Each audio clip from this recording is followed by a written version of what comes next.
alone. I walk alone and I walk alone. Assalamualaikum warahmatullahi wabarakatuh. Selamat siang, salam sejahtera bagi kita semua. Perkenalkan, nama saya Sri Yuliana Putri dari Prodi S1 Farmasi. Sebagai tugas final mata kuliah wawasan umum farmasi, di sini saya akan menjelaskan beberapa poin mengenai tentang farmasi. Yang pertama yaitu pengertian farmasi, yang kedua sejarah farmasi, yang ketiga obat, dan yang keempat resep. Poin pertama yaitu pengertian farmasi.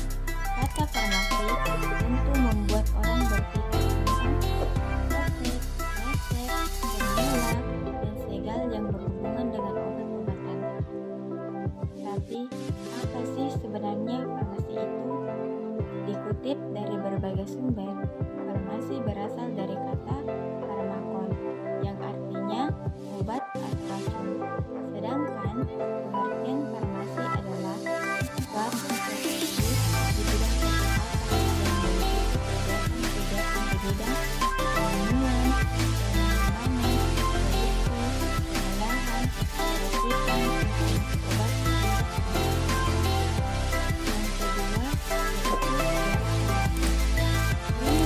yaitu bermula dari pengobatan tradisional yang berkembang di Yunani, Timur Tengah, Asia Kecil, China, dan wilayah asalnya.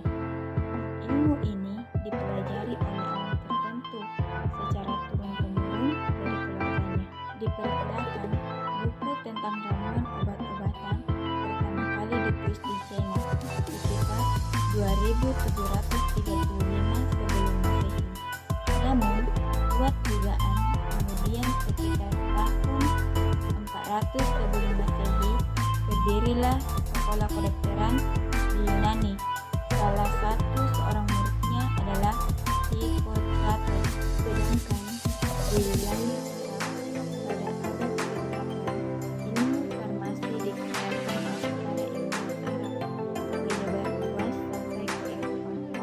Kemudian pada tahun 1210 Kaisar Frederick II dari Roma membuat kalimat antara profesi federis dengan kedokteran.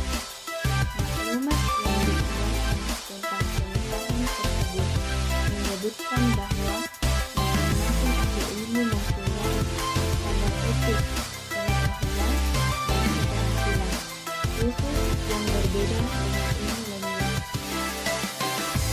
Dengan keluarnya ini, mulailah sejarah baru berkembang. Ilmu farmasi sebagai ilmu yang berdiri sendiri. Berdasarkan hal tersebut, gelombang farmasi dan kedokteran berbeda. Ilmu farmasi menghasilkan sarang dililit ular, sedangkan kedokteran tongkat yang dililit ular.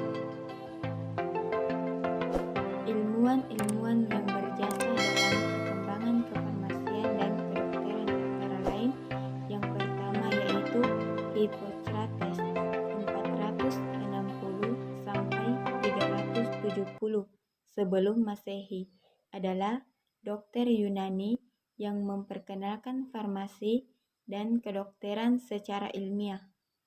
Beliau dianggap sebagai bapak ilmu kedokteran.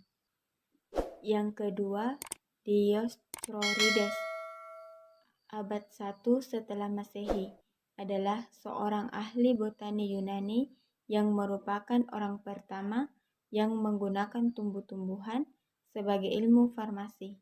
Yang ketiga, Galel 130 sampai 200 Masehi adalah seorang dokter dan ahli farmasi dari Yunani.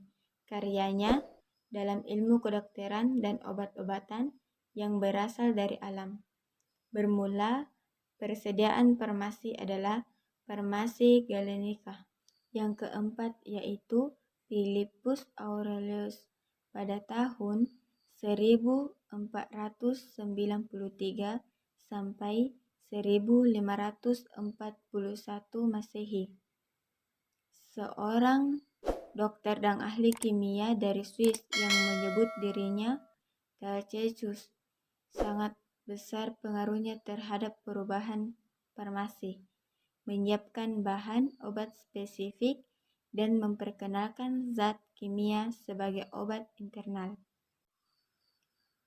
Ilmu farmasi baru menjadi ilmu pengetahuan yang sesungguhnya pada tahun 1797 telah berdiri sekolah farmasi pertama di Prancis, dan buku tentang farmasi mulai diterbitkan dalam beberapa bentuk, antara lain buku pelajaran, majalah, farmakope, dan komentar.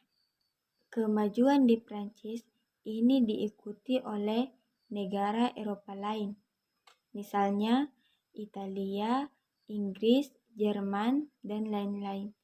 Di Amerika, sekolah farmasi pertama berdiri pada tahun 1821 di Philadelphia. Sejalan dengan perkembangan ilmu pengetahuan, ilmu farmasi pun mengalami perkembangan, hingga terpecah menjadi ilmu yang lebih khusus tetapi saling berkaitan. Ilmu-ilmu tersebut yang pertama yaitu farmakologi, adalah ilmu yang mempelajari sejarah khasiat obat dalam segala seginya. Yang kedua yaitu farmakologi klinik, adalah cabang farmakologi yang mempelajari efek obat pada manusia.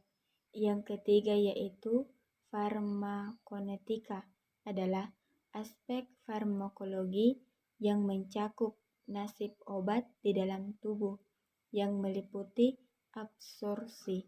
Yang keempat yaitu farmakodinamika, ialah aspek farmakologi yang mempelajari efek obat terhadap fisiologi dan biokimia. Yang kelima yaitu farmakonosi, ialah yang mempelajari tentang sumber bahan obat dari alam, terutama dari tumbuh-tumbuhan. Yang keenam yaitu galenika, adalah ilmu yang mempelajari tentang pembuatan sedaan obat. Yang ketujuh yaitu kimia farmasi, adalah ilmu yang mempelajari tentang kimia obat yang berhubungan dengan zat anorganik maupun organik. Perkembangan kefarmasian di Indonesia sudah dimulai sejak zaman Belanda, sehingga buku pedoman maupun undang-undang yang berlaku pada waktu itu berkiblat ke Belanda. Setelah kemerdekaan, buku pedoman dan undang-undang yang dirasa masih cocok tetap dipertahankan. Pekerjaan kefarmasian, terutama meracik obat, dikerjakan di apotek oleh asisten apoteker di bawah pengawasan apoteker. Apoteker adalah seseorang yang ahli dalam bidang kefarmasian. Dalam melakukan kegiatan di apotek, apoteker harus berpedoman pada buku resmi farmasi yang dikeluarkan oleh Departemen Kesehatan RI, yaitu Farmakope Indonesia. Buku ini merupakan buku persyaratan kemurnian, sifat fisika kimia, cara pemeriksaan, serta beberapa ketentuan lainnya yang berhubungan dengan obat-obatan. Poin yang ketiga yaitu obat. Obat adalah semua bahan tunggal atau campuran yang digunakan oleh semua makhluk untuk bagian dalam maupun bagian luar, guna mencegah, meringankan, maupun menyembuhkan penyakit. Poin yang terakhir atau yang keempat yaitu resep. Resep adalah permintaan tertulis dari seorang dokter, dokter gigi, dokter hewan yang diberi izin berdasarkan peraturan perundang-undangan yang berlaku kepada apoteker. Pengelola apoteker untuk menyiapkan atau membuat peracik, serta menyerahkan obat kepada pasien. Itulah penjelasan materi dari saya. Semoga apa yang saya sampaikan pada siang hari ini bisa bermanfaat untuk kita semua, bisa menambah wawasan kita semua, dan apabila ada kata-kata saya atau cara pengucapan saya yang salah, mohon dimaafkan. Selamat siang, sampai jumpa. Wassalamualaikum warahmatullahi wabarakatuh.